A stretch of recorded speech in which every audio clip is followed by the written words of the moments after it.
Patna high court से शिक्षक अभ्यर्थियों की पहली जीत हुई है और यह जीत ही नहीं बल्कि अन्याय कर रहे शिक्षा विभाग के पदाधिकारियों के गालों पर तमाचा स्वरूप लगाते हुए जजमेंट भी सुनाया है, ऑर्डर भी पास किया है और साथ ही साथ जो है कि तमाम अधिकारियों से लेकर के भारत के नागरिकों को भी उनके अधिकार और के माध्यम से जो तमाम कानून के पहलू हैं उनसे भी रूबरू कराया है, सभी नागरिकों को भी उनका अधिकार बताया है और साथ ही साथ जो अन्याय करने वाले हैं बड़े बड़े अधिकारी जो अज्ञानता में बड़ा ही एकदम हड़बड़ में जो है कि एक से एक फैसला लेते हैं उनके विषय में कठोर टिप्पणी भी किया है। आप इस वीडियो को अंत तक देखिएगा और जिस प्रकार शब्दों का जो इस्तेमाल किया गया है वह आप जानेंगे तो यकीन मानिए आप भी जो है कि आश्चर्यचकित हो जाएंगे कि जब कानून की ये प्रक्रियाएं हैं तो फिर अधिकारी कैसे अन्यायपूर्ण फैसला ले सकते हैं। जी हाँ साथियों, हम बात कर रहे हैं बबीता कुमारी के मामले में जो पटना हाई कोर्ट से जजमेंट निकलकर सामने आया है वह तमाम शिक्षक अभ्यर्थियों के लिए बहुत ही महत्वपूर्ण है, क्योंकि वह बबीता कुमारी की तो जीत हुई किंतु यह अन्याय पर सत्य की जीत हुई है और जिस प्रकार से तमाम अधिकार जो नागरिकों को प्राप्त है वह तमाम शिक्षक अभ्यर्थियों को भी जाननी चाहिए। यह जो जानकारी है आप सभी को, हर एक व्यक्ति को जानने का हक है और आपके साथ हो रहे अन्याय को भी समझने का जो है कि हक है आपको। इस वीडियो को अंत तक देखिएगा और अपने तमाम साथियों तक साझा अवश्य कीजिएगा, क्योंकि जितने भी शिक्षक अभ्यर्थी हैं वो अन्याय के यदि शिकार होते हैं तो वो कहीं ना कहीं आवाज उठाने से डर जाते हैं। जबकि पटना हाई कोर्ट के इसी जजमेंट में जिस प्रकार से तमाम नागरिकों के अधिकारों की चर्चा की गई है, निश्चित रूप से आप तमाम जितने भी व्यक्ति देख रहे हैं उसको आगे भविष्य में बहुत ही काम आने जा रहा है। और साथ ही साथ कई ऐसे, ये तो पहली जीत हुई है, अभी एक जजमेंट के माध्यम से तमाचा लगाने का काम हाई कोर्ट ने किया है। आने वाले दिनों में कई सारे केस जो है कि इसी शेड्यूल में है और जिस प्रकार से अन्याय शिक्षा विभाग के तरफ से हुआ है, जिस प्रकार से बड़े बड़े अधिकारियों ने कानून को ताक पर रख करके एक से एक काम करने का प्रयास किया है, वो सभी का हिसाब जो है कि पटना हाई कोर्ट जरूर करेगी, क्योंकि न्याय के घर देर है अंधेर नहीं साथियों। चलिए नमस्कार, मैं हूं हरे कृष्ण प्रकाश और आप देख रहे हैं साहित्य आजकल। साहित्य आजकल का मतलब ही है वह सच्चाई जो जानने आपको है बेहद आवश्यक। चलिए करते हैं सीधे मुद्दे की बात। जी हाँ साथियों, जैसा कि आप जानते थे बबीता कुमारी नाम की एक शिक्षक अभ्यर्थी जिसका कि सिलेक्शन हो चुका था बीपीएससी पास करने के बाद, और जो है कि वह संघ बनाई थी। संघ कहने का मतलब है वो ग्रुप सब नहीं बनाते हैं, तो संघ बनाई थी। संघ बनाने के कारण से, इस कारण से उसकी नियुक्ति पत्र ज्वाइनिंग होने से पहले ही उसको जो है रद्द कर दिया गया था। बहुत चर्चाओं में भी रहा था, आप तमाम शिक्षक अभ्यर्थी जानते हैं। बहुत लोग डर गए थे कि जो भी ग्रुप सब बनाए थे सब डिलीट कर रहे थे। बहुत अफरा तफरी का माहौल हो गया था, क्योंकि लगातार शिक्षा विभाग से लेटर पर लेटर निकलता था और जो है कि शिक्षक समझ नहीं पाते थे कि आखिर वो करे तो क्या करे, संघ बनाए क्या नहीं बनाए। बहुत सारी बातें किताबों में पढ़ते, लेकिन यहाँ धरातल पर कुछ और होता था। तमाम शिक्षक अभ्यर्थी और जो संघर्ष कर रहे हैं वो उसको लगता था हम कुछ करेंगे, कोई आवाज उठाएंगे तो हमको बैन कर दिया जाएगा। संघ बनाने से पहले बबीता कुमारी को स्कूल ज्वाइनिंग से पूर्व ही जो है कि औपबंधिक जो नियुक्ति पत्र मिला था उसको रद्द कर दिया गया। बहरहाल इन तमाम चीजों को लेकर के वह पटना हाई कोर्ट गई और पटना हाई कोर्ट में संघर्ष करने के बाद एक अकेला महिला ने यह दिखा दिया कि देखिए अन्याय पर जो है कि कानून किस प्रकार प्रहार करती है, उसके बाद न्याय कैसे मिलता है। चाहे आदमी अकेला खड़ा हो या समूह में खड़ा हो, न्याय जरूर मिलती है। तो देखिए किस प्रकार से वहीं अदालत ने यह सिर्फ जजमेंट नहीं सुनाया अभ्यर्थी के हित में, बल्कि शिक्षा विभाग के अधिकारियों को कानून का पाठ भी पढ़ाया है। अब समझिए कि शिक्षा विभाग के अधिकारी जब कानून को ही नहीं समझते हैं, कैसे वो बीपीएससी यूपीएससी पास करके जो अधिकारी बनते हैं। अब समझने वाली बात है, कहीं क्या वे लोग जितने भी जो बड़े बड़े अधिकारी हैं, अगर वे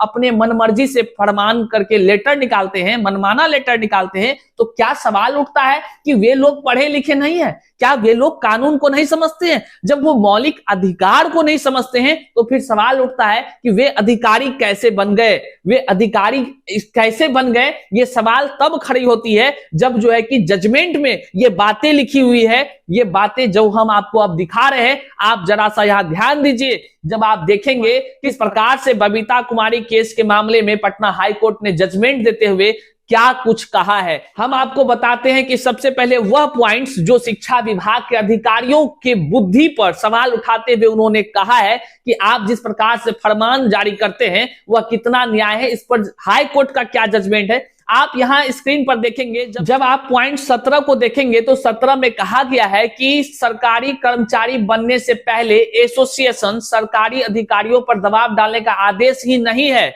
नियमावली 1976 के नियम का उल्लंघन है, यह मामला नहीं है। उन्होंने साफ शब्दों में कहा यह उल्लंघन का मामला नहीं है। वहीं पर आगे वो लिखते हैं, जजमेंट में जो लिखी बातें हैं वे हम आपको दिखा रहे हैं, देख लीजिए किस प्रकार से न्याय मिला है। और उसमें जो जो बातें शामिल है उसमें कहा गया है, उत्तरदाताओं का कहना है कि एसोसिएशन की वस्तुएं या गतिविधियां हैं कि संप्रभुता और अखंडता के हित के प्रतिकूल भारत का सार्वजनिक व्यवस्था या नैतिकता जैसे मैं विचारशील हूं। अब जो बातें कही गई है वह बहुत ही बड़ा, और यही वो शब्द है जो शिक्षा विभाग के अधिकारियों पर तमाचा स्वरूप है। उन्होंने कहा है, जज साहब ने राय है कि आदेश मनमाना अनुचित है, मनमाना अनुचित है। सनकी शब्द का प्रयोग किया है जज साहब ने। अब समझिए कि बड़े बड़े अधिकारी जो शिक्षा विभाग के हैं, फरमान जारी करते हैं, उन पर उन्होंने कठोर शब्द का इस्तेमाल करते हुए कहा सनकी और सत्ता के रंगीन अभ्यास में पारित किया गया है। उन्होंने साफ शब्दों में कहा। 17 नंबर का पॉइंट 18 से जस्ट पहले आप देख लीजिए कितनी बड़ी बातें जज साहब ने कहा। वह ऐसे तो नहीं कहे होंगे, जब उन्होंने लेटर को बाकायदा बहस की पूरी प्रक्रिया को समझा तब जाकर उन्होंने कहा है। यह किस प्रकार का सोच सकते हैं कि एक अधिकारियों पर टिप्पणी कोई तमाचा से कम नहीं है। उन्होंने साफ शब्दों में फिर से रिपीट दोहरा देना चाहता हूं, उन्होंने कहा है कि आक्षेपित आदेश मनमाना अनुचित है, सनकी और सत्ता के रंगीन अभ्यास में पारित किया गया है। सोच सकते हैं इस तरह का जो है कि शब्दों का इस्तेमाल करते हुए जज साहब ने जजमेंट दिया है। और आगे इसमें लिखे हैं, परिणाम में रीट आवेदन स्वीकार किया जाता है। बाकी हमने कहा है कि अभ्यर्थी के हित में यह जो है जजमेंट आया है और जो एक बबीता कुमारी की जीत हुई है, इसके लिए बधाई हो बबीता कुमारी जी को, जिन्होंने संघर्ष करके पटना हाई कोर्ट से अपने अधिकार की लड़ाई लड़ी और जो है कि जीत भी हो गई। यह जो है कि पहली जीत है। और आने वाले शिक्षक अभ्यर्थी के साथ जो अन्याय हुआ है, भाषा आहर्ता केस है। भाषा आहर्ता केस की हमारा तो पहला हियरिंग भी हो गया, आप सभी जान रहे हैं, अब दूसरी हियरिंग होनी है। अभी तो एक जजमेंट में अन्याय की बखान किया गया है जज साहब के द्वारा।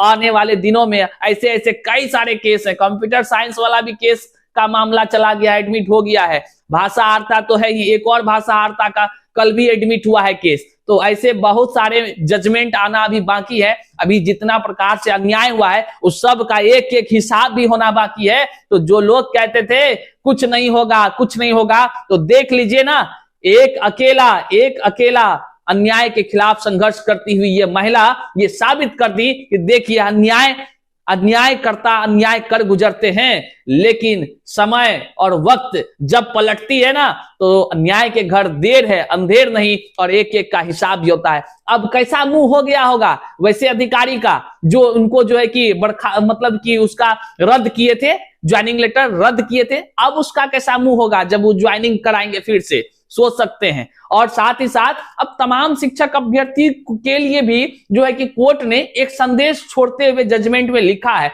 बड़ा ही सुंदर है, जो आप देखेंगे 15 नंबर का पॉइंट्स को अगर आप देखिएगा, उसमें लिखा है और जिक्र किया गया है अनुच्छेद 19(1)(c) का। आप गूगल भी कर सकते हैं अनुच्छेद 19(1)(c) को। यहां पर इसमें जो चर्चा की गई है कि यहां संघ या यूनियन बनाने के अधिकार की गारंटी विषय है, मतलब कोई भी व्यक्ति संघ या यूनियन बना सकता है, इसमें कहीं कोई दिक्कत नहीं है। साथ ही साथ उचित प्रतिबंध के लिए के अनुच्छेद 19(4) के अनुसार भारत के संविधान में यह अधिकार उचित के अधीन है।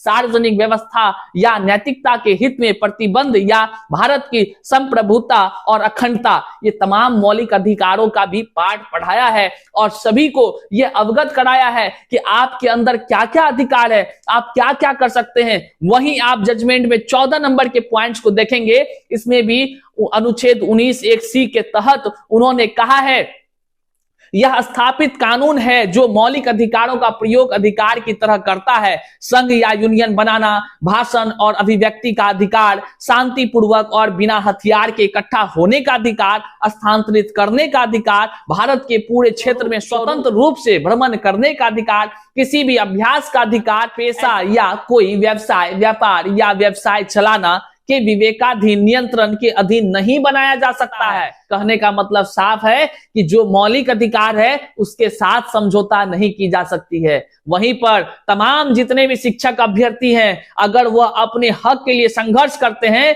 उनको लेटर पर लेटर जारी करके डराया जाता है। तो तमाम शिक्षक अभ्यर्थी आज इस वीडियो के माध्यम से और बबीता कुमारी के केस के जजमेंट के माध्यम से आप जान लीजिए, आपके मौलिक अधिकार के साथ यदि कोई खिलवाड़ करता है तो वह जो है कि बिल्कुल अन्याय के स्वरूप होता है, और जो अन्याय करता है एक ना एक दिन लपेटे में उसको तो आना ही होता है। इसलिए साथियों, निर्भीक होकर आप अपने हक की लड़ाई लड़ें, क्योंकि कानून सबके लिए एक समान है। आज बबीता कुमारी की जीत हुई है, कल आपकी भी जीत होगी, क्योंकि संघर्ष करने वाले कभी पीछे नहीं रहते हैं और संघर्ष जो करते हैं न्याय उसी को मिलता है साथियों। और जिस प्रकार से बीपीएससी TRE 1 कह लीजिए, TRE 2 कह लीजिए, जिस प्रकार से शिक्षक अभ्यर्थियों के साथ अन्याय हुआ है, वह अन्याय कभी बर्दाश्त करने वाला नहीं है। भाषा आहर्ता को जिस प्रकार से शून्य किया गया है, वह भी अन्याय बर्दाश्त करने वाला नहीं है। और सबका मामला पटना हाई कोर्ट में है और पटना हाई कोर्ट में इसको लेकर के सुनवाई भी चल रही है।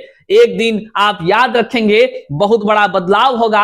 निश्चित रूप से जो भाषा आहर्ता की हमारी भी केस है, वह भी मजबूती के साथ जो है कि इसी प्रकार के जजमेंट के साथ जो है कि शिक्षा विभाग और पूरे भारत को कहीं ना कहीं यह जानकारी देने का भी काम करेगी कि देख लीजिए, भाषा की आहर्ता को शून्य करने का परिणाम क्या होता है और किस प्रकार से यदि विज्ञापन में छेड़छाड़ होता है तो फिर उसका क्या न्याय होता है। ये तमाम चीजें अब समझने और देखने का विषय है। आने वाले दिनों में कई सारे मामला जो है कि कोर्ट में है और उस पर क्या कुछ जजमेंट आता है, यह देखने का विषय है। अब आप तमाम शिक्षक अभ्यर्थी इस वीडियो को जन जन तक साझा कर दीजिए, क्योंकि सब तक पहुंचा दीजिए। उसको जानकारी होनी चाहिए कि किस प्रकार से अगर विभाग अन्याय करती है तो कोर्ट अपना लाठी चलाती है, कानून का वो पाठ पढ़ाती है जो कि अन्यायकर्ता को समझ नहीं आता है। भैया वो कैसे पढ़ लिख कर पास करते हैं, लेटरवा है लेटर जारी कर देते हैं। अब आपको क्या विचार आपके मन में आता है? आप तमाम जितने भी अधिकारी हैं जिस प्रकार से लेटर फरमान जारी करते हैं बेतुका, उसके विषय में आप क्या कुछ कहना चाहते हैं? कमेंट में जरूर कमेंट कर जानकारी दीजिए और अपनी मन की विचार को अवश्य व्यक्त कीजिए। चैनल पर नए हैं तो सब्सक्राइब कीजिए। यहां तक वीडियो देखिए, हम आपका आभार व्यक्त करते हैं। शुक्रिया, प्रणाम।